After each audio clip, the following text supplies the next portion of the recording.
വിധവ പെൻഷൻ കിട്ടുന്നില്ല എന്നാണ് പരാതി അല്ലേ? അതെ, അതിന് കുറച്ച് സർട്ടിഫിക്കറ്റ് ഒക്കെ വേണോന്ന് പറയുന്നു. ഭർത്താവിന്റെ ഡെത്ത് സർട്ടിഫിക്കറ്റും നിങ്ങളുടെ വിവാഹ രജിസ്ട്രേഷനുമാണ് അവർ ചോദിക്കുന്ന രേഖകൾ. മേയറിന് പണം കൊടുത്താൽ കാര്യം നടക്കുമെന്ന് പറഞ്ഞു. ഞാനത് കൊടുക്കുകയും ചെയ്തു മാഡം. എന്നിട്ട് കാര്യം നടന്നതുമില്ല? ഇല്ല മാഡം. കഴുത്തി കിടന്ന താലിമാല ഊരി വിറ്റിട്ട് ഞാൻ മേയർക്ക് 15,000.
ഇനി ഇതിന്റെ പേരിൽ ആർക്കും പണം കൊടുക്കരുത്.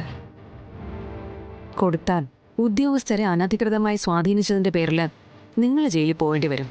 അയ്യോ മാഡം, പെൻഷൻ നിങ്ങളുടെ അക്കൗണ്ടിൽ എത്തിയിരിക്കും. ഒരുപാട് നന്ദിയുണ്ട് മാഡം.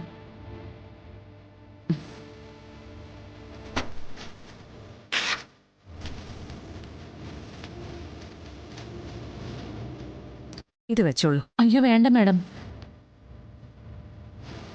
ഇത് കളക്ടറുടേതല്ല, ശാലിനിയുടെ വകയാ.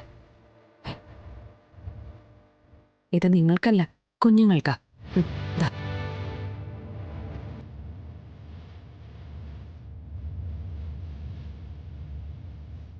ഏയ്, അതൊന്നും വേണ്ട. നന്ദിയുണ്ട് മാഡം. അച്ഛൻ, അമ്മ, ഗുരുനാഥൻ, ഈ 3 പേരുടെ കാലെ തൊട്ട് വന്ദിക്കാവൂ. മോളെ ദൈവം അനുഗ്രഹിക്കും. പൊയ്ക്കോളൂ.